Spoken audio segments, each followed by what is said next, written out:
What is going on, everybody? Welcome back to College Football Talk with Peter Burtnett. Week 4 was a big week for conference openers, a couple of big games in Norman, Oklahoma, and also in Stillwater, Oklahoma as well. A couple of big games in the Sooner State today, but not the result for either of those teams. And then also a big win as one team in the Big Ten returned to their identity and welcomed a newcomer. But before I get into all the Week 4 action, if you go on to enjoy this video, please feel free to leave a like, consider subscribing to the channel, and turn on those post notifications so you're always up to date whenever I upload.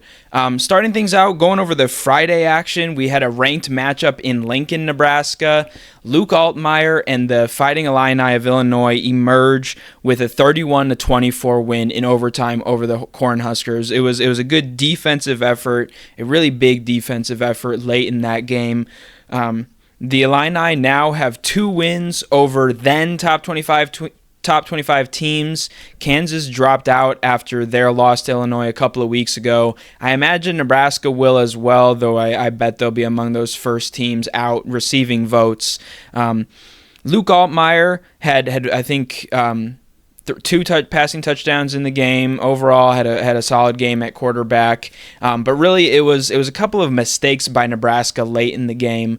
Dylan Raiola had a wide open Luke Lindenmeyer, a product of actually one of the schools I cover for the Sarpy County Times from Papillion La Vista. He overshot him going to the end zone, and then kicker John Hull missed a field goal that would have put the Huskers ahead 27-24 with I think about 3 minutes left in that game. They're not able to score there. Illinois doesn't either, but they do in overtime. And then a couple of big mistakes by the Huskers led to Illinois being able to put the Huskers backed up to 4th and 20 or 30 something. They were backed way up, and it was a sack to seal the win for the Fighting Illini. For the Huskers, it continues to be a wilderness journey. They haven't beaten a top 25 opponent since 2016 when they beat number 22 Oregon. That's a 27-game losing streak against top 25 opposition. And they're also 8-31 in one-possession games since 2018. Another big game Friday night, just quickly going through this one. Washington State improves to 4-0 with a very entertaining, probably game of the week, maybe even contender for game of the year, 54-52 win over 3-1 San Jose State. Then moving into Saturday, like I said, I'm going to be going over some of these quick hitters first, kind of a quick rundown. James Madison put up 70 points in a 70-50 win over North Carolina in Chapel Hill. It's the Tar Heels' first loss of the season, and the Dukes stay perfect at 3-0. Ohio State, number 3 in the country, struggled a little bit at times versus Marshall, but they were able to get the win. They haven't really quite faced anybody, a quality opponent yet. Their first test is going to be against kind of a sliding Michigan State team who, on another point, they lost the red bandana game to Boston College, which of course honors Wells Crowther, who was one of the heroes on 9/11 in New York City at Ground Zero. Another couple of quick hitters here. LSU pulled away with a 17-point second half against UCLA. They were tied at 17, and then went on to win 34-17. A big second half there to improve to 3-1 for the Tigers. Number 19, Louisville picks up a good win, 31-19 over Georgia Tech. And then for the Power 5 teams, a team that was in that Group of 5 college football playoff position as of this moment, obviously not based on the college football playoff rankings, but based on the rankings that we go by right now, the AP poll, Buffalo beats Northern Illinois, and so that shakes up that picture a little bit. I'll go over, I think, near the end of this video what my top 11 plus 1 is at this point in the season. I'll explain maybe a bit why either at the end of this video or in my next video, depending on how long this one runs. Early on Saturday, Clemson stomped NC State, who was playing without Grayson McCall, so that certainly hurt the Wolfpack. But this Tigers offense has been clicking post-Georgia game. Cade Klubnik threw for 209 yards and 3 touchdowns. Phil Maffa ran for 107 yards, and he was one of 4 different Tigers with a rush touchdown in this game. So they were able to get touchdowns all around the team. Defense played well as well. Freshman Ashton Hampton had a 47-yard pick six, and then the Tigers also recovered 2 fumbles. But the first big storyline, I think, is Michigan returning to their identity. The number 18 Wolverines ran the ball all over USC, and they had kind of a classic Michigan drive, at least what they've looked like over the last 3 seasons. And I think it's a case of the Wolverines getting back to what worked for them. In the first 3 weeks, they really went to the pass more than I think they should have. In the loss to Texas, they had 33 passing attempts to just 23 rushes. That is not what has been successful for Michigan. I understand trying to, try to add a dynamic to your offense, but I think they proved in this win over USC that their run game is still very much their strength. I don't think there's a team in the country that does better in run blocking than the Michigan Wolverines. Kalel Mullings and Donovan Edwards combined for 233 rushing yards and 3 touchdowns, and Alex Orji even added 43 rushing yards. Josiah Stewart was pressuring Miller Moss all afternoon. Will Johnson also ran back a touchdown for a pick 6. And USC had a big touchdown drive. Deuce Robinson made a touchdown catch to start the second half, put them up 14-10. Both teams exchanged a couple of scores. But really what it was late, there was a huge 3rd-and-1 run by Mullings. He went, I think, 60-plus yards to set up the Wolverines inside the red zone. And then, once in the red zone, it was 4th and goal from, I think, the 2-yard line. Mullings was able to get a good block from the fullback and was able to get into the end zone, and USC just kind of didn't have enough time, weren't able to get down the field, and had an incompletion on 4th down to seal this one. So it's a big win for the Wolverines. I think it shows that they are certainly not gone yet. Like I said, I think there's no close second when it comes to being the best run-blocking team in the country. I think if they stick to that, they are still going to be very dangerous in the Big Ten this year. I don't think any team in the Big Ten has looked particularly as impressive as some of the teams in the SEC have so far this year. So I think it's even considering that Ohio State's kind of the favorite, Michigan's still beaten them the last 3 years, and you still got to beat them to be that top dog. Ohio State will need to. So I think Michigan gains a lot of confidence from this win as they hand the Trojans their first loss as a member of the Big Ten in conference play. Utah, number 12 in the country, won a defensive slugfest in Stillwater over number 14 Oklahoma State. No Cam Rising was not much of a problem. Not quite no Rising, no problem.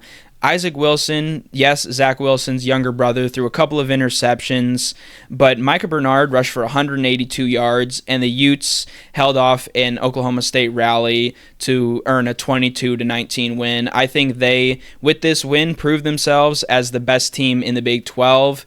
As I'm recording this video, Kansas State trails BYU 17-6 at halftime, and quickly hitting that one, I'll add more onto this segment depending on the result of that game. BYU had a scoop and score, returned for a touchdown, obviously, and an interception that also led to a touchdown in the final minute and a half of the second half to have 14 points off turnovers and go up by 11 at the break on the Wildcats. Couple of other quick hitters before going into the marquee game of the day. Number 7, Mizzou survives an upset bid by Vanderbilt, 30-27 in double overtime. And then also a highlight play in the Colorado game from, I think, the 45-yard line, maybe even, closer to the 50. Colorado has a chance with 2 seconds left to loft up a Hail Mary. Shedeur Sanders does, and it's caught incredibly by LeJohntay Webster for the game-tying touchdown to send the game to overtime. They're able to punch the ball into the end zone. And then there's a play where Travis Hunter knocks the ball out of a Baylor receiver's hands. The play goes to review. As it was going to review, the Colorado fans stormed the field. The play was upheld. Fumble forced by Travis Hunter, who had kind of missed on an opportunity near the end of regulation after being interfered with. It looked like he made a catch. That one was overturned to an incomplete pass. And he does end up making the big play in this one to seal the win for the Buffaloes in their return to the Big 12 Conference. Finally, Tennessee, number 6 in the country, pretty much handles number 15 Oklahoma. I wouldn't call it like a stomping or a dominant win, but they handled the Sooners pretty comfortably. Chris Brazzell and Dante Thornton had a couple of big plays early on to make an impact, Thornton going for a touchdown. And then where the game really was kind of, I think, lost by the Sooners. It's a little bit early, but there was a sequence in the kind of early first half, I think late in the first quarter, or maybe early in the second quarter, where there was a strip sack that was recovered by Oklahoma at the Tennessee 5, but then the very next play, Jackson Arnold fumbles and Tennessee gets the ball back. And then again later in the second quarter, with about 6.5 left, a backward pass that I thought was a little bit, to me, looked a little bit more like a forward pass. It looked like Jackson Arnold released the ball around the 40 and it went to the 41. Still not exactly sure why that ruling was held like that. I might have to go back and look at the explanation by Bill LeMonnier from ESPN, but that one still held, and that had been right after an Oklahoma turnover. Another big thing, I think in the second quarter, the Oklahoma offense had minus 19 yards, and because of the struggles that they had to end, especially the first half and really throughout the first half, Arnold was benched.